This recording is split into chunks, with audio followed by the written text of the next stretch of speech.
Olá, querida irmã, olá, querido irmão. Mais uma vez nos encontramos, nos reunimos para meditar na Santa Escritura Sagrada, na Palavra de Deus. Eu convido você para abrir a sua Bíblia em Marcos, capítulo 2, Evangelho de Marcos, capítulo 2. Eu vou ler o verso 1, que diz assim: Dias depois, entrou Jesus de novo em Cafarnaum e logo ocorreu que ele estava em casa. Muitos afluíram para ali, tantos que nem mesmo junto à porta eles achavam lugar, e anunciava-lhes a palavra.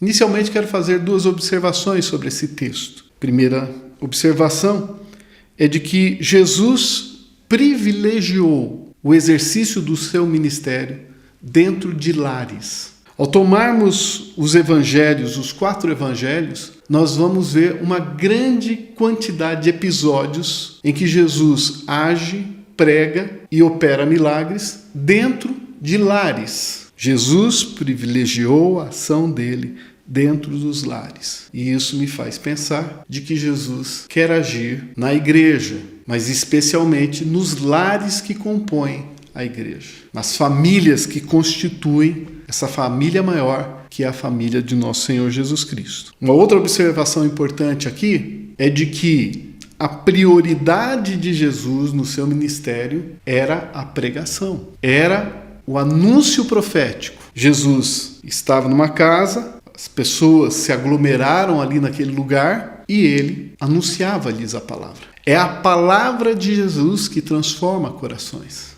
É a palavra de Jesus que tira o desespero e coloca no seu lugar a esperança. É a palavra de Jesus que faz com que o ser humano que está rastejando, que está destruído, que está caído, se levante. Porque essa palavra de Jesus é palavra evangelho, é palavra boa notícia, é palavra de amor paterno, que há um Deus que nos ama e cuida de nós, e um Deus acessível e disponível. Vamos continuar com a leitura. Verso 3. Alguns foram ter com ele, conduzindo um paralítico, levado por 4 homens, e não podendo aproximar-se dele por causa da multidão, descobriram o eirado no ponto correspondente ao em que ele estava, e fazendo uma abertura, baixaram o leito em que jazia o doente. Aqui nós aprendemos que a fé, que é uma experiência pessoal, também é uma experiência comunitária. Nós gostamos muito de pensar na fé como uma manifestação individualizada. E a Escritura Sagrada nos prova que não é assim. Eu me recordo agora que o apóstolo Paulo disse que as pessoas vão ser movidas pela fé a partir da pregação. Como é que elas vão crer? Quando elas ouvirem a pregação do Evangelho. E aí o apóstolo Paulo pergunta, mas se não houver quem pregue, como elas crerão? Então, a fé pessoal, individualizada, depende também de outras pessoas. O que nós temos aqui? Um homem paralítico. E ele não pode se locomover até aquele lugar onde Jesus está, até aquela casa. Então foi necessária a mobilização de 4 homens de fé, 4 homens que creram no Senhor Jesus. 4 homens que pensaram assim, vamos levar o nosso amigo paralítico até Jesus, porque alguma coisa boa vai acontecer. Então, a fé se manifesta também comunitária. A fé comunitária é aquela fé da oração do nosso Senhor Jesus Cristo. No Evangelho de João, capítulo 15. É a oração que pede por unidade. Pai, que eles sejam um. E agora esses 4 homens se fizeram um com aquele paralítico. Então foi possível o paralítico chegar até Jesus, mesmo no meio das dificuldades, porque o verso 4 diz que havia obstáculos.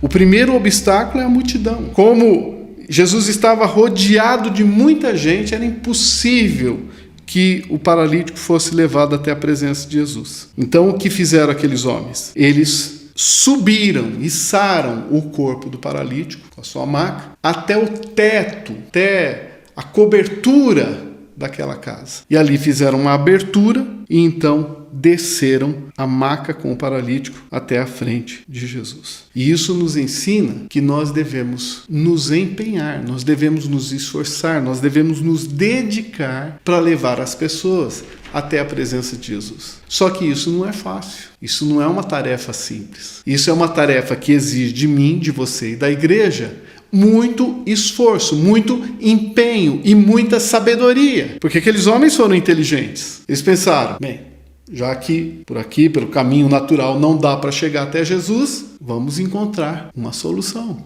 Vamos produzir um caminho, criar um caminho, inventar um caminho. Porque o importante é levar pessoas até Jesus. Pouco mais, vamos ler os versos 5 e 6 do Evangelho de Marcos 2, que diz assim: Vendo-lhes a fé, Jesus disse ao paralítico: Filho, os teus pecados estão perdoados. Mas alguns dos escribas estavam assentados ali e arrazoavam em seus corações: Por que ele fala deste modo? Isto é blasfêmia. Quem pode perdoar pecados senão um, que é Deus? Eu quero fazer algumas observações conclusivas agora na nossa meditação. A primeira delas é de que Jesus está atento àquilo que nós fazemos, àquilo que nós pensamos, àquilo que nós sentimos.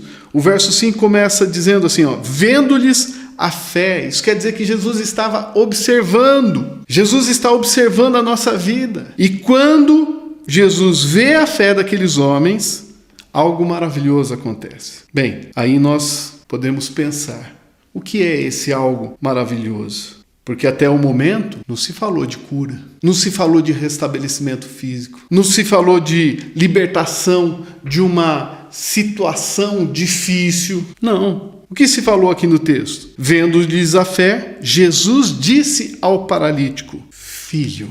Isso é maravilhoso. Isso é o Evangelho.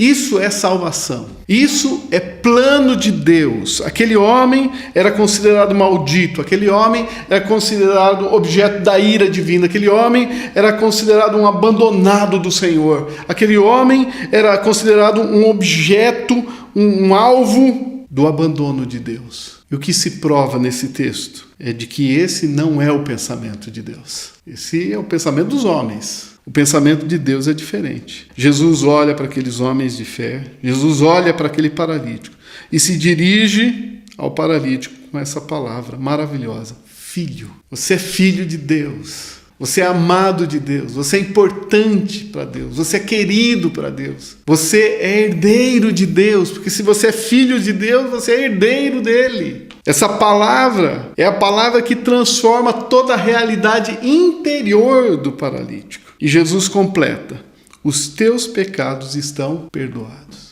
A palavra diz que os pecados fazem separação entre o homem e Deus.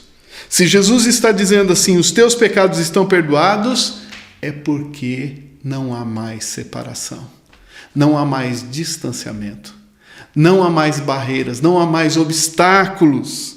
Aquele homem foi ligado a Deus. E a última observação que eu quero fazer nessa meditação, está lá no verso 6, no verso 7 também, é que os religiosos não podem aceitar essa mensagem. A religião se opõe a essa mensagem do Senhor Jesus Cristo. Por quê? Porque não houve nenhum ritual, não houve nenhuma oferta, não houve nenhuma transformação. Aquele paralítico tão somente exerceu fé e confiança no Senhor. Mas aquilo que é tão somente para a religião é tudo aquilo que Deus espera de nós. Deus espera que nós confiemos nele, que nós o busquemos com a certeza de que ele é bondoso, benigno, gracioso, amoroso. E eles perguntam: quem pode perdoar pecados senão um, que é Deus? Exatamente isso. Jesus pode olhar para aquele paralítico e dizer: Filho, os teus pecados estão perdoados. Porque um dia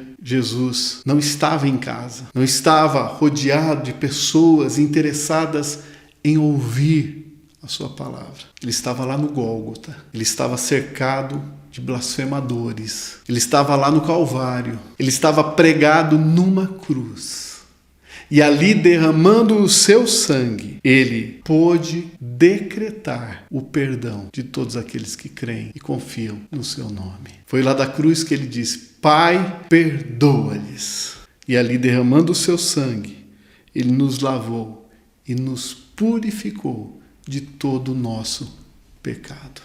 Jesus tem poder para quebrar, para destruir, para eliminar todos os obstáculos que possam existir entre o homem e Deus, entre Deus e o homem.